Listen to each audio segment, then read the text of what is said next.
Yo, everybody, what's up? Welcome to our Thursday MOCA weekly town hall. I'm Max. We have Daim, Renee, Untitled, joining me for today's town hall. It's 12:03 p.m. It's a beautiful day in Brooklyn. My cat is looking around. He seems pretty excited. Nice. That is very excited for a cat. What's up, everybody? How we doing? Ooh, we get an Untitled face reveal. I didn't want to leave you hanging. Hey. That's okay. I can be expressive enough for all of us if you want You have to be really dynamic and like active and hold up a cat. And emote the group sentiment as opposed to your own. I feel like I always do that. You do it exceptionally well. Thank you very much, everybody. Well, it's a pleasure as always to be here with you three fine gentlemen. What's on everyone's mind? Pretty quiet week. Not much happening in the space. Well, why don't we start here? Because I would love to know. I know we kind of talked about this in our internal meeting on Tuesday. This like how the punk strategy thing and this NFT strategy thing and how this is changing how NFT projects might be valued and treated in the future. Admittedly, I think of the four of us, I'm certainly have the least amount of familiarity and understanding of this topic, so maybe we can jump in there.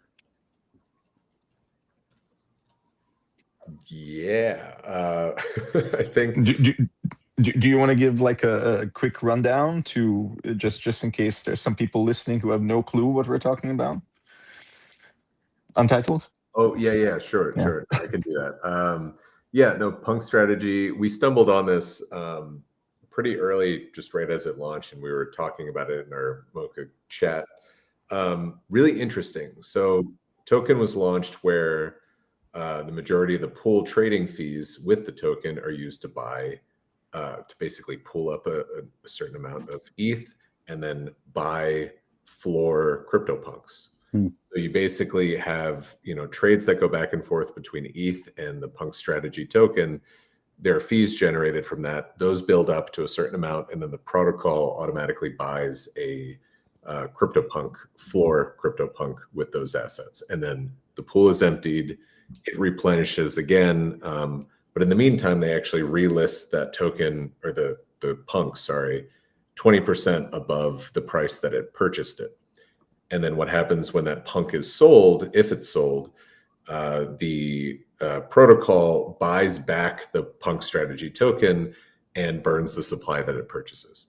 So it is an interesting flywheel that it's very interesting because it's so automated. Like it's part of the protocol. It's not someone manually doing this, which I know people have done before in various ways, but this is an automatic way of basically putting market making pressure on the floor price of punks.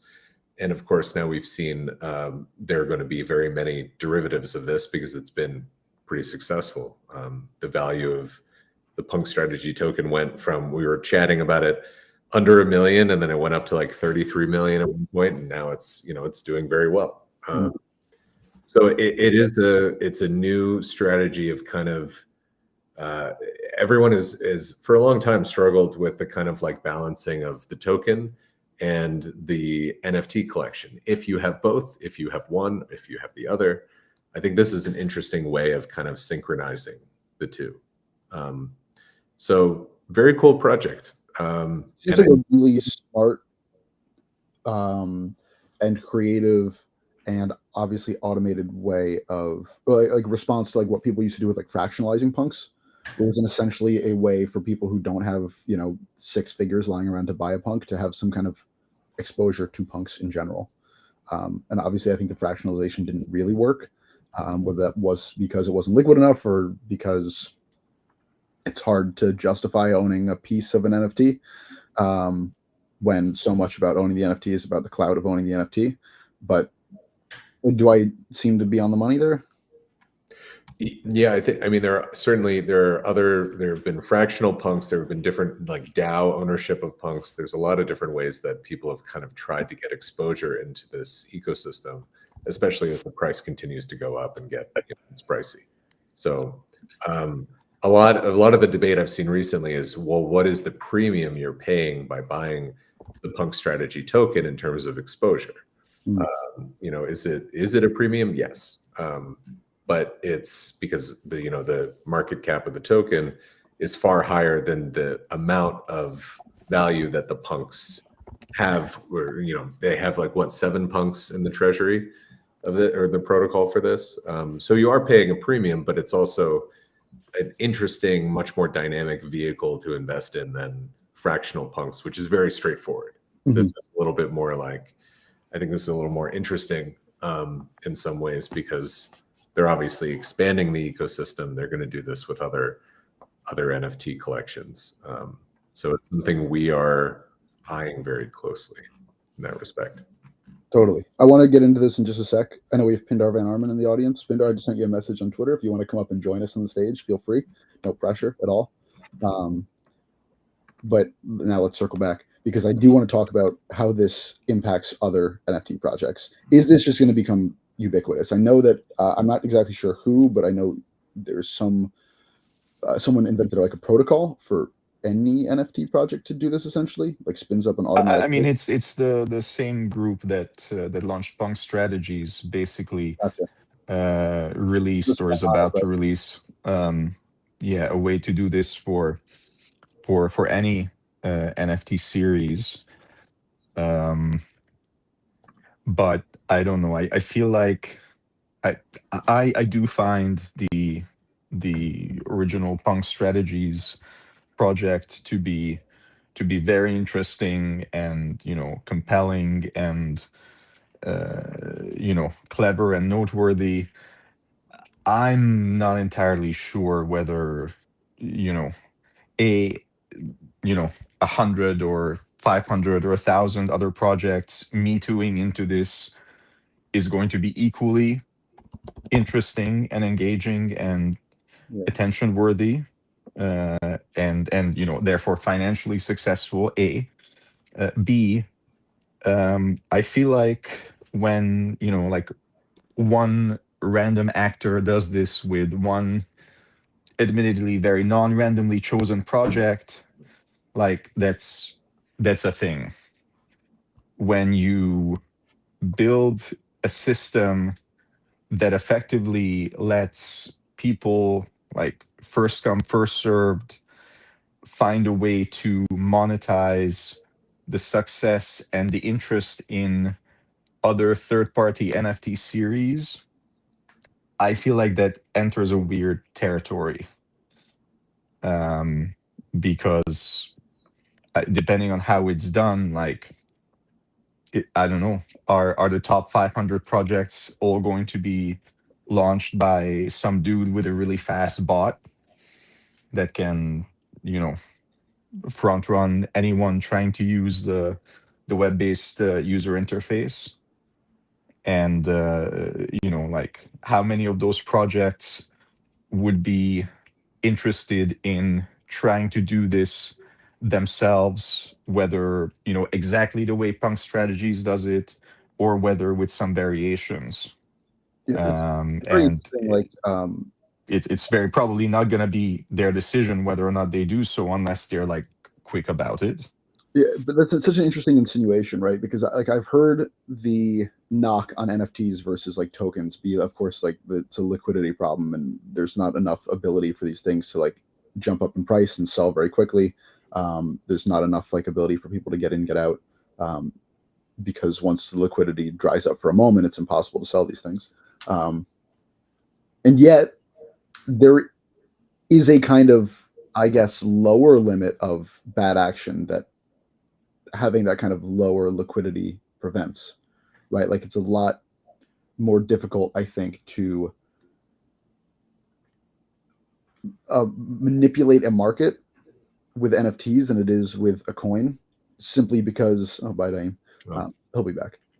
Simply because like you can't guarantee that if you buy 10% of a NFT collection that you'll be able to then dump that 10% like immediately. There's like so much more risk, and because there's so much more risk, there's so much more disincentivization for like I guess corrupt action. With a token that's not there, you can buy 10% of the token and then wait for the token price to go up and then sell it. It seems like it's a much easier thing to get into, to like market manipulate these tokens. So it's almost like adding the possibility for bad action back into NFT. Not to, obviously to say that like you can't market manipulate an NFT collection, but it just requires more time, less immediacy, and I think more patience and more risk.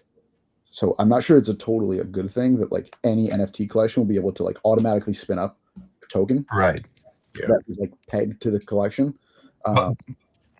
Yeah, sorry, I missed a lot of what you said because I had technical difficulties. So tell me if I'm saying something you've already said. But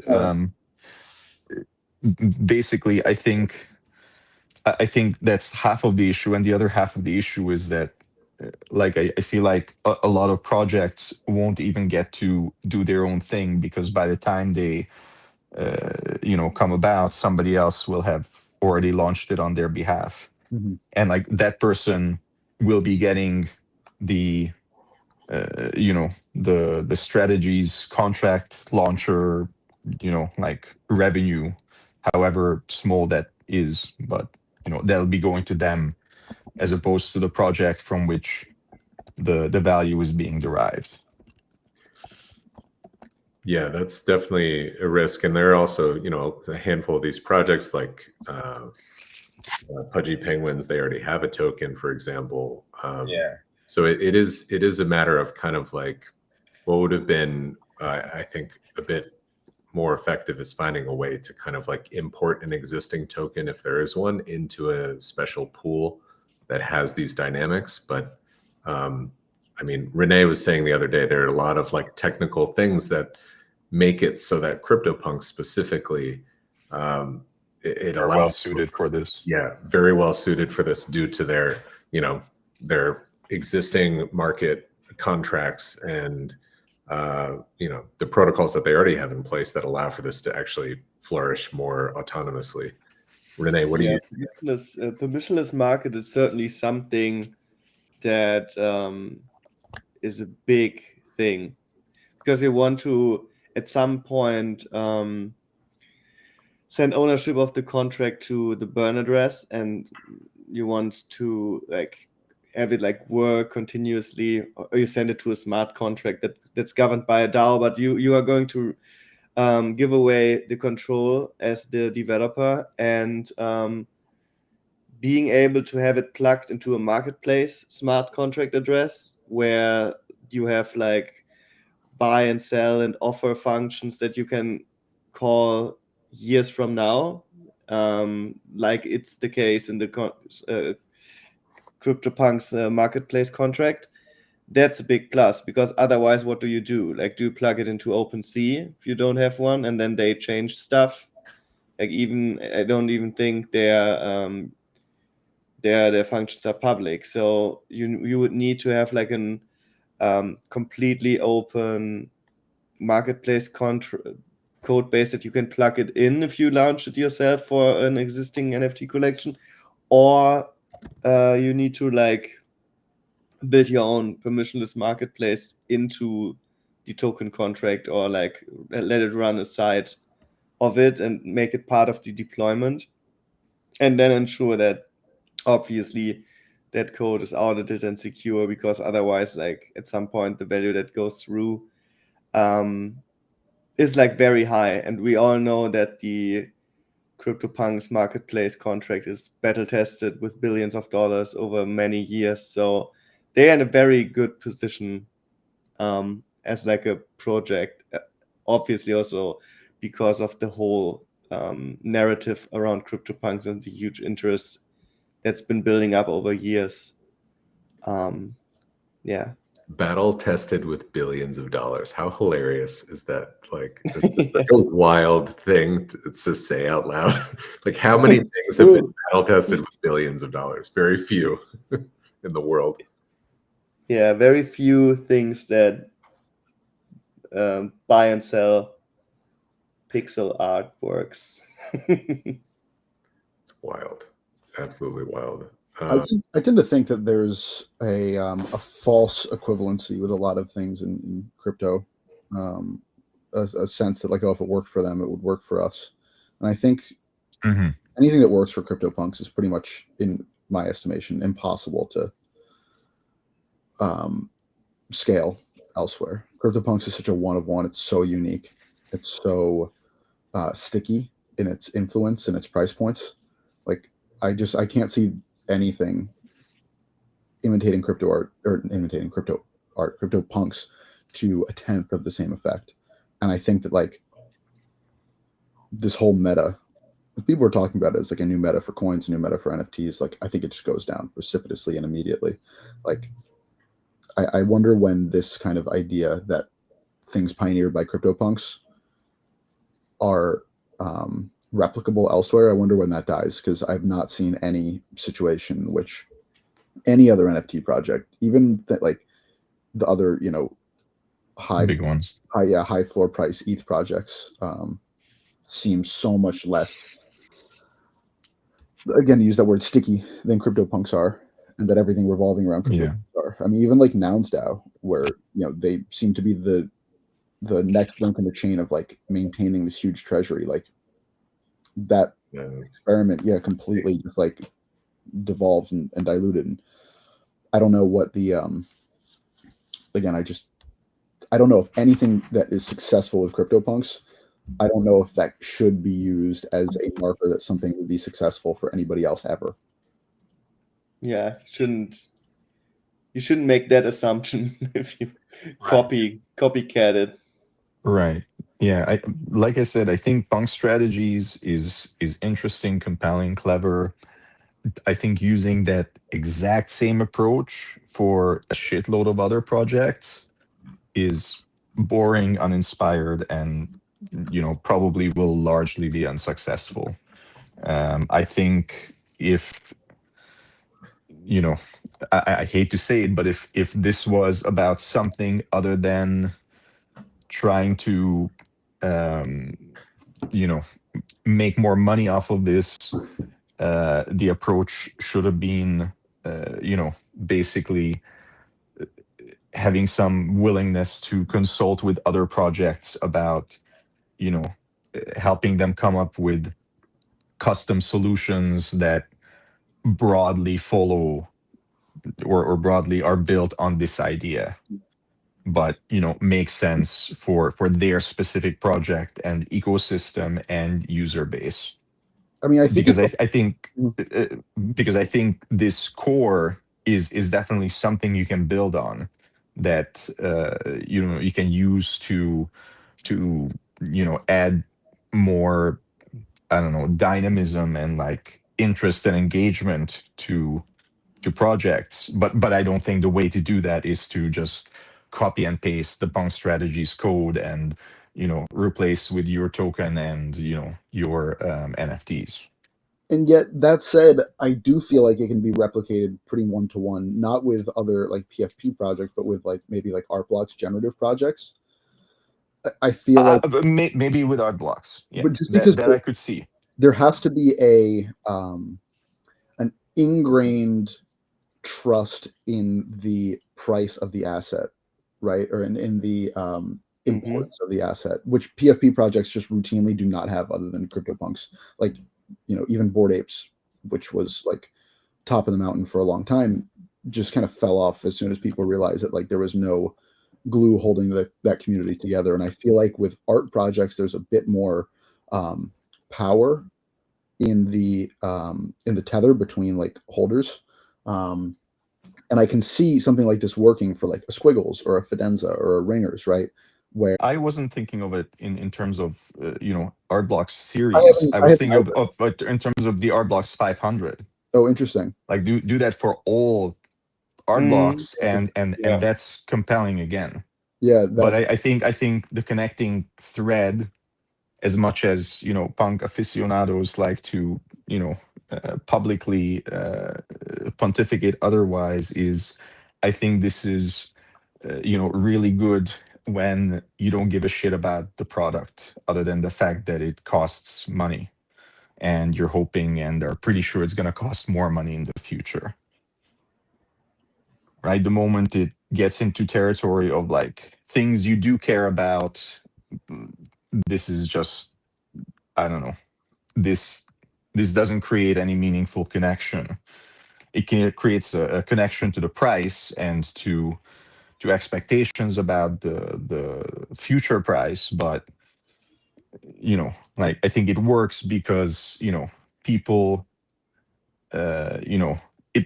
if you can't buy a punk all on your own, then in terms of like having some exposure, what you care about is the punk price.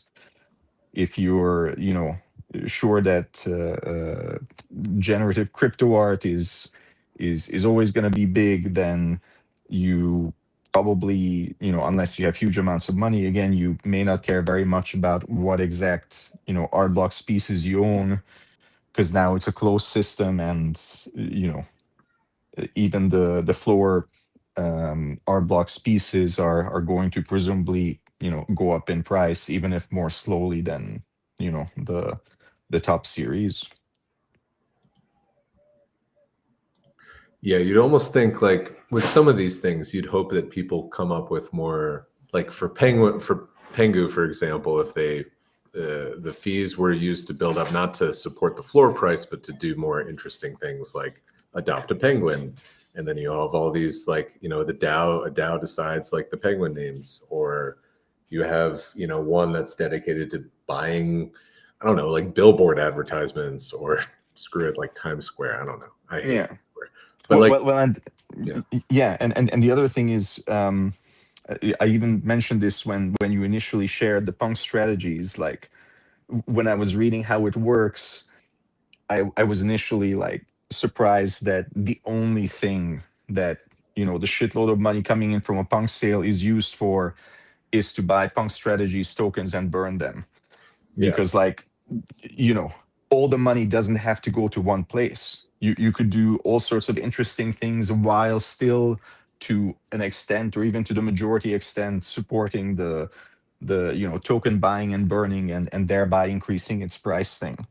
But yeah, like there's all sorts of ways you could hook other elements into this, and make it something more interesting and more vibrant, and actually uniquely suited to particular communities or particular NFTs. But clearly that's not going to happen with the direct involvement of the punk strategies team, because they're effectively facilitating for anyone to copy and paste launch punk strategies for any arbitrary NFT series out there. I want to see a punk strategy token that then just keeps going. We just keep, how far could it go, basically? How far will people trade the rabbit hole? That's what What will that one buy, though? it Is will that still buy. buying punks?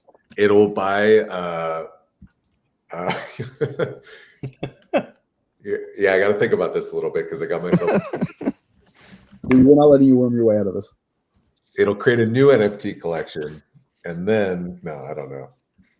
Needs to buy punk options or punk futures. Yeah, it'll buy punk strategy tokens, and then it will. I don't know. I'm sure there's a way. There's some way to contrive some bullshit to preempt that preempting. I mean, I don't see it as not that I've thought about this too much before, but it's an inevitability, right? Like, as crypto at large takes notes from like the banking world, derivatives of derivatives of derivatives of derivatives with higher margins are going to just become more common. Like there will always be people innovating on different ways to make more money and engender more risk from the same amount of work or in the same amount of time. So I don't see it as like a possibility. I see it as like that must happen, right? Like it just naturally. The way that everything works in crypto is like as soon as, and I think we're seeing this with punk strategy and NFT strategy, which is like as soon as something is shown to work and is shown to like prove profitable for a different class of people, or maybe more profitable, then like it will be replicated out the wazoo, will become like commonplace. Even if it doesn't work, it'll become commonplace, because if it works 5% of the time and it's not a huge like risk in and of itself, or it's not a huge amount of work to like put in place, and it will become commonplace, and then there'll be another kind of like derivative system placed on top of it, and all of these things will just be working in like this complex, convoluted system. Does that make sense? No, yeah, I feel like they're going to be ETFs that basically, BlackRock's going to launch an ETF with exposure to different collections in various ways. You know what I mean? Like there's going to be these kind of bundles or indexes or indices of different like exposures to crypto assets. And this is one method of exposure. We're going to see more, and it's going to be interesting to see how then those are bundled into different things. I don't know. It's going to be it'll be weird. That's definitely out of my understanding. It's pretty wild. But I think, yeah, I don't know. It's a very cool experiment, and I think all of us here, we just want to see some like creative use cases for using those pool fees to do different things. I think that's like,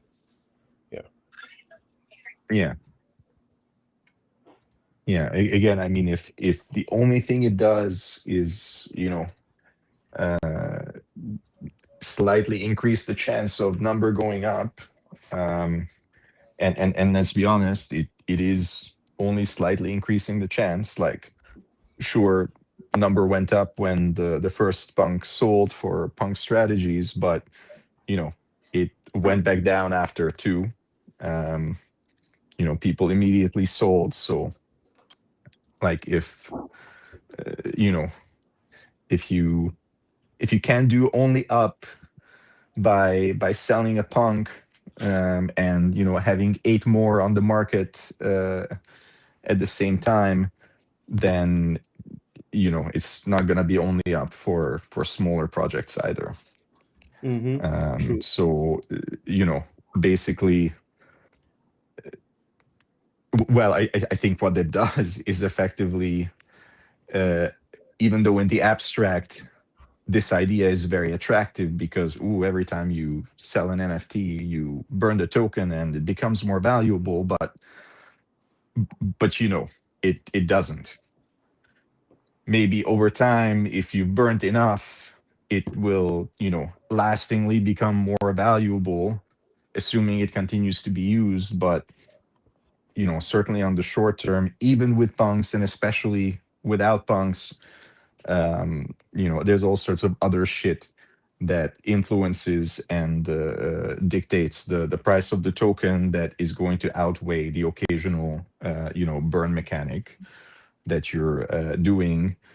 And so because of that, I think it would be important to try to capture people's imagination and engagement in some way that doesn't depend on this not entirely credible promise of burn equals number go up. Yeah, and to Renee's earlier point, it's interesting because we're probably going to see, unfortunately with these things, there's always like, a bug might happen or an exploit could happen, as always. Not saying that there will be in this case, but for other collections that might not have the kind of sound permissionless nature of their market, it means though there will be different mechanisms in place, and they could go wrong, and then you have a whole bunch of a treasury gets liquidated or something. That could always happen, but and then I don't know.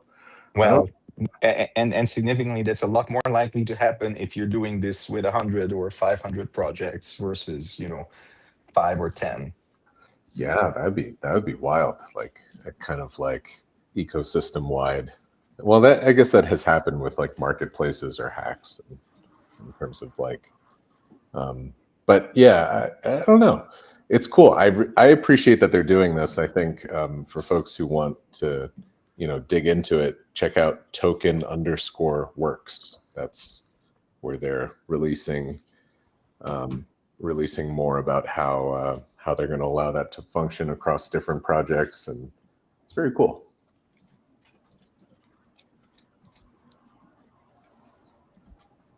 Sorry, I have my camera off because my dog is chasing me around. She doesn't like it when I'm on phone calls midday, apparently. I don't understand. My cat could not give a fuck. Right, bud? I got to pay the cheese tax whenever I do anything. So I had to go find cheese. Classic. Renee, you were waxing poetic in our internal chats about I hate that I know so little about what you send, but some new AI model. Yeah, there's a new AI model by Mistral has been released, a multimodal model called Magistral, and it's pretty accessible. So it's a 24B model, means that you can launch it across NVIDIA 4070, 4080, 4090 plus your system RAM. And that means it can be run locally by almost anyone who's in the local LLM community. And due to the vision capabilities and the abilities to have tool calling, it's pretty interesting for agents. So I'm playing around with how that model behaves inside Eliza as for our art decos at the moment.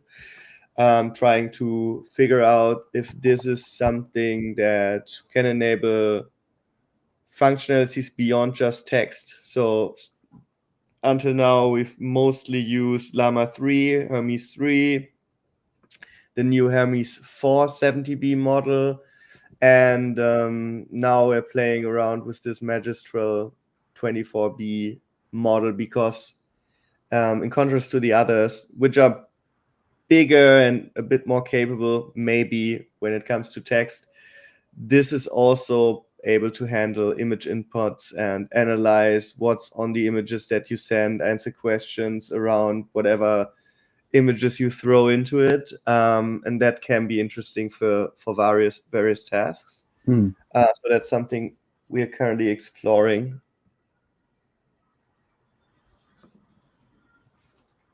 And thinking how we can use it. Like, I think it is interesting for sure to have that model open sourced by Mistral. When one of these models is released and you like jump on it and talk about how it's improved and so on and so forth, like what metrics of a model when it's released and you play around with it are impressing you? I mean, they have usually people are benchmarking models according to various tasks, like series of tasks, and then you get a score. There are multiple of those. And then people are ranking the model among other models that are around the same size / system requirements to run it. So you wouldn't directly compare such a small model to a huge frontier model like Kimi, for example. But there are communities who do that, and then there are also chat rooms where people are talking more, sharing more about subjective experiences with the model, sharing screenshots.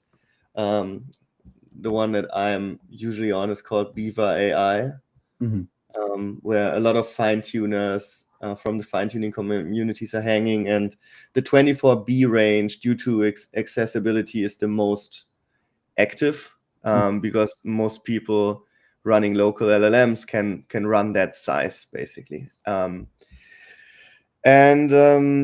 Yeah, like the subjective experiences and like sharing those conversations is sometimes more important than like pure benchmarks, because models can be trained for something people call benchmaxing. So they are particularly trained around these questions so that they perform very well in the benchmarks for marketing purposes and for highlighting how great that model is, while in reality people who actually use it are not that satisfied. And that has been the case with OpenAI's 20B model, for example, or the 120B model they open sourced when GPT-5 launched. Yeah. So yeah, it's about like finding underdogs and finding models that have like a range of capabilities. And this particular one has like ticks like the boxes of understands image, understands tools, and has a very good base for text in general and lots of language support, which is Mistral 24B that has been fine-tuned by the company Mistral, and enriched by this vision capabilities or multimodal capabilities. Now that version is called Magistral. Thank you. But there are like tons of models that are, for example, don't have vision, are not that good in general assistant stuff, but are highly trained for creative writing, for example. Mhm. Some older ones are still used, but they don't have tool calling. So you always have to see like what would be a model that you would like use default for ELIZA OS agents, and what are other models that can be used for various tasks that are being plugged into your agents. For example, the MOCA library can run on a totally different model, while the Deco agent runs this Magistral model. And other services that you can plug into your agent might run totally different models as well. How hard is it going to be for the layperson to just like wrap their heads around the sheer variety of models that are out there and like what they do? Like, is this like, okay, let's say like, you know, we get these Deco agents out there and they have, people have a choice of like what model they're using to like power their Deco. Like, how are people going to possibly choose between models? It will always require like some kind of like oversight at like the creator level, right? Yeah, I mean, it's about curation. It's about curating the API endpoints, or the names of these, or the selection of models that suit certain tasks, and that is going to guide the people. Like for Decos, we are going to allow people to really, with a few clicks, launch the Deco of their choice.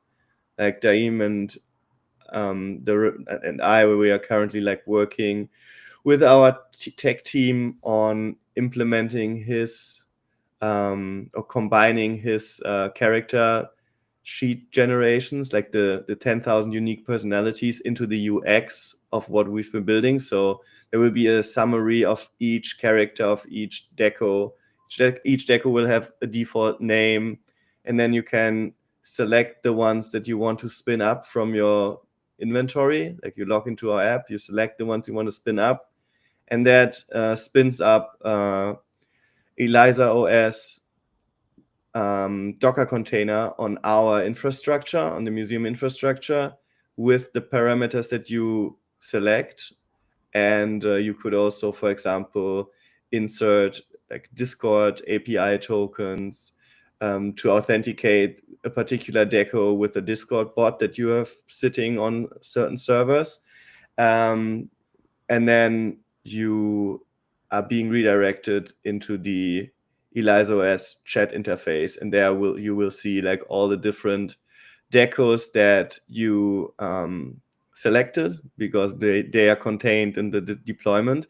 And then you can start inferencing and talking to them inside the web application, but also via the services that you connect using your API keys, for example, a Discord bot that is directly attached to a deco of your choice. And the cool thing is that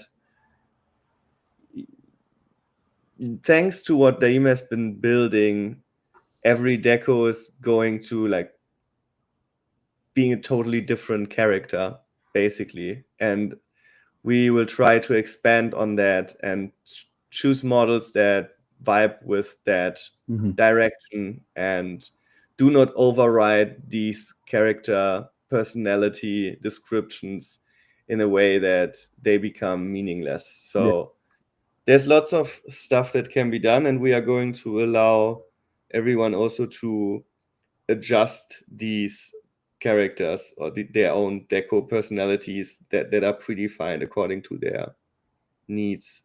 But like what we are building, like few clicks just inside their web browser, and then they can already start chatting.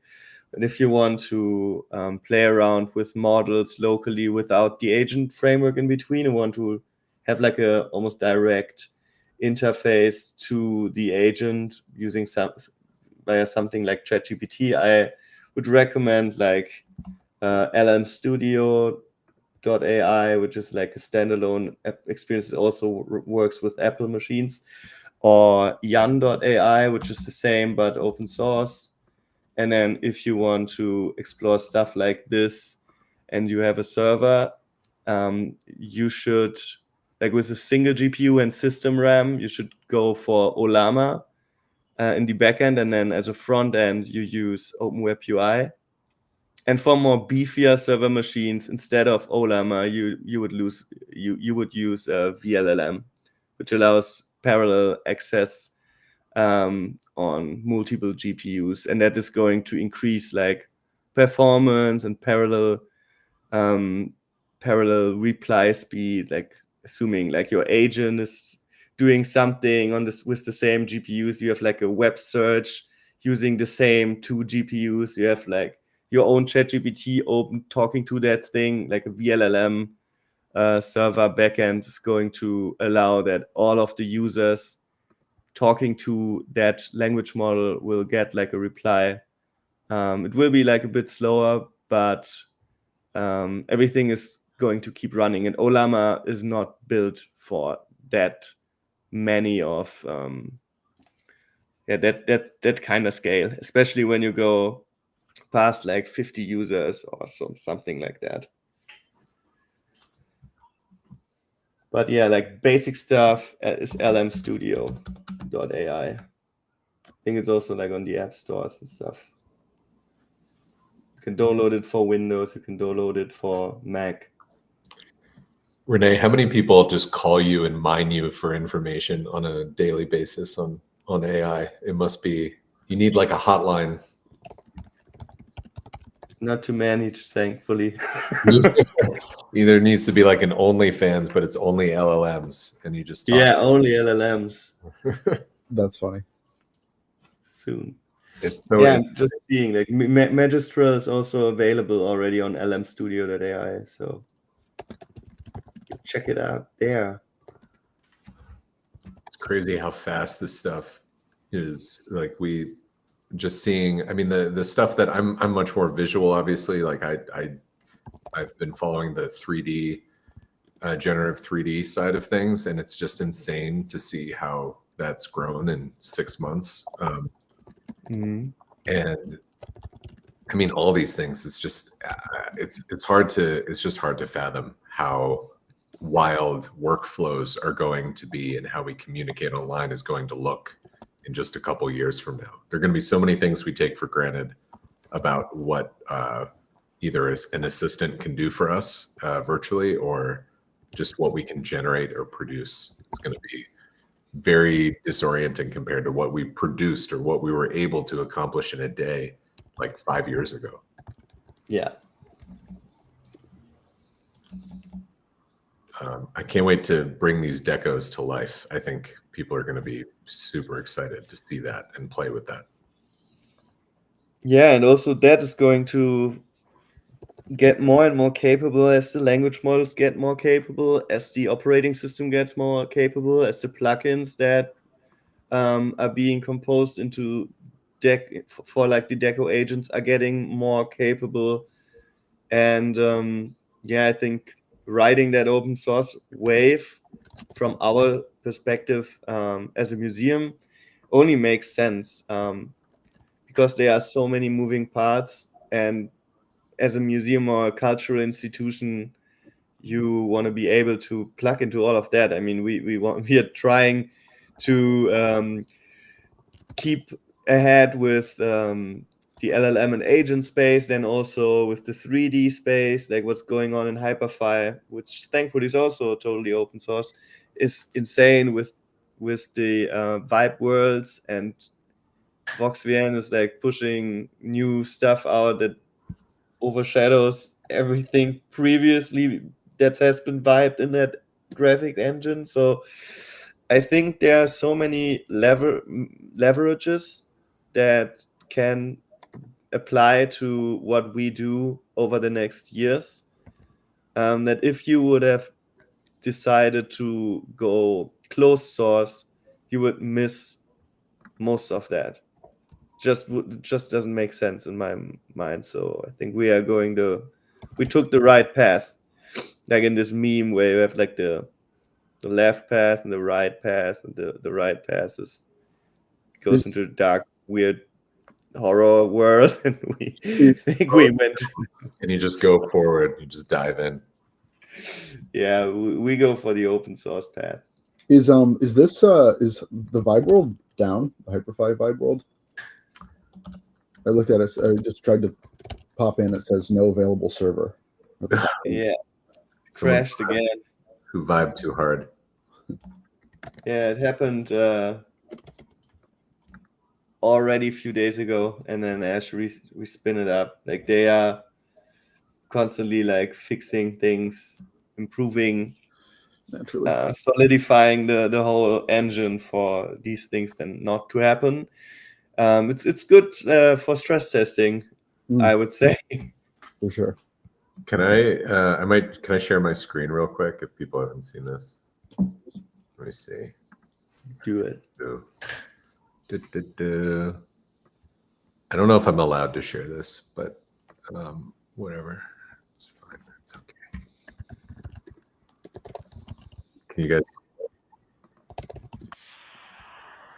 Let me add to the scene. Sorry, I have to. Max managing the. Yeah, there it goes. I just got to pull it up. Give me 1 sec.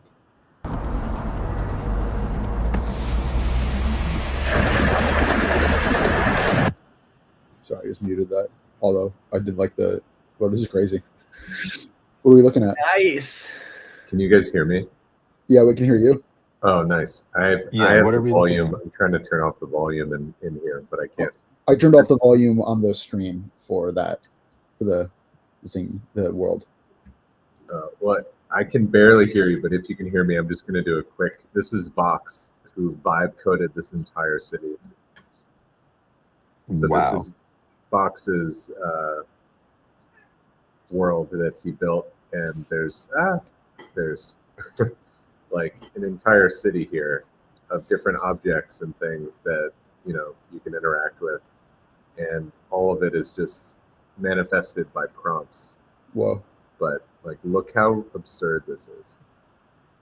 I forget what chat he dropped this into, but I just wanted to share this because it's like where we're headed with basically generative world building stuff, and all of this is running on my computer like really easy. Anyway, Insane. I'm gonna close it down because I can't hear anything. But The possibilities of this, even in like game development, are like staggering. Yeah, I agree. Absolutely. Especially when you assume like everything is going to turn into a creator economy where everybody becomes a creator and everybody can wield the tools like that work very well with Roblox and others. And this is just like another level of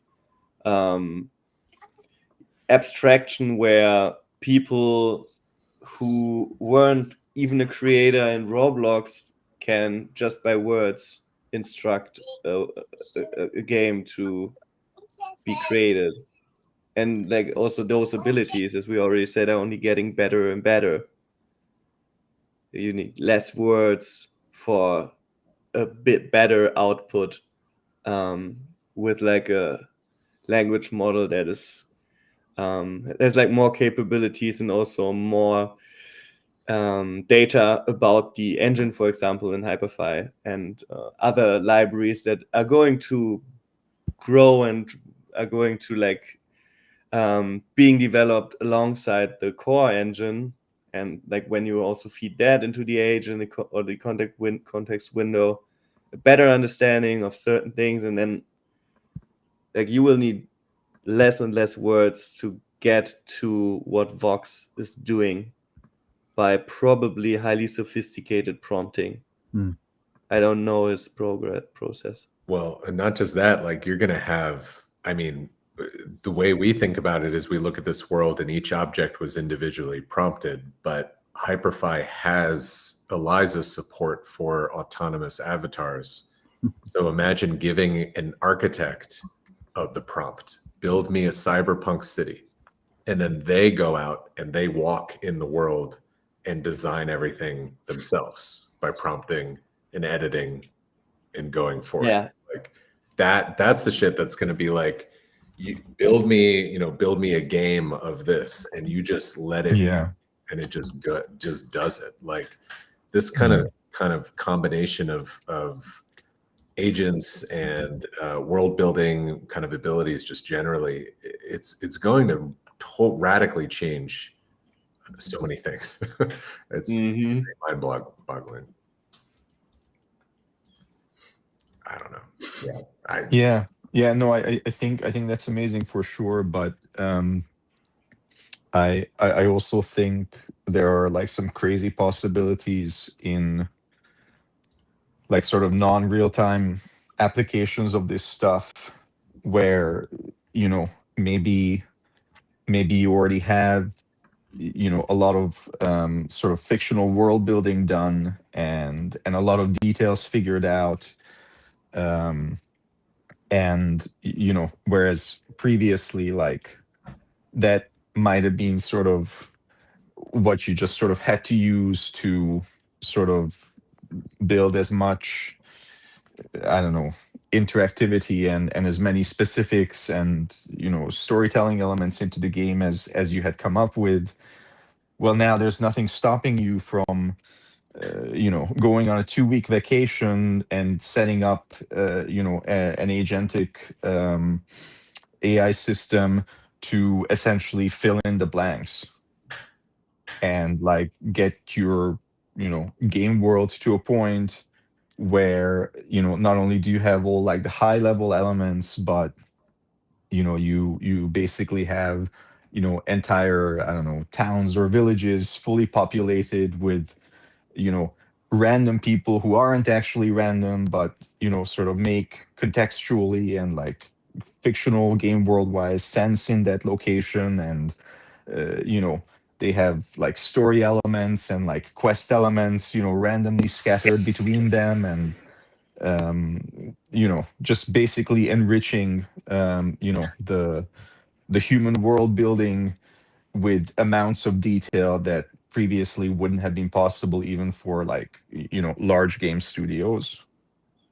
Totally. That's for indie gaming and indie sort of creators in general, like and bring an end to like, you know, Potemkin villages where like, you know, you have accessible areas and then everything else is just, you know, there for scenery.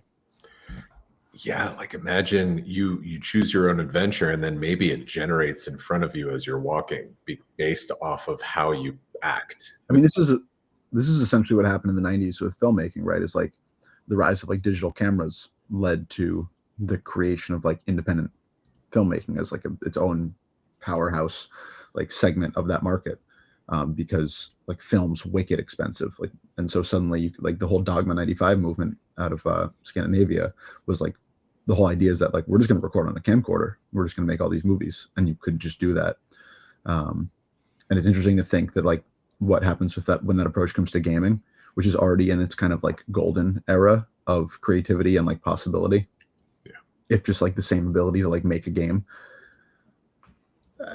immersively, algorithmically becomes like put in everyone's hands. Yeah, much more accessible for sure. Yeah, it's wild. It's so cool. Yeah.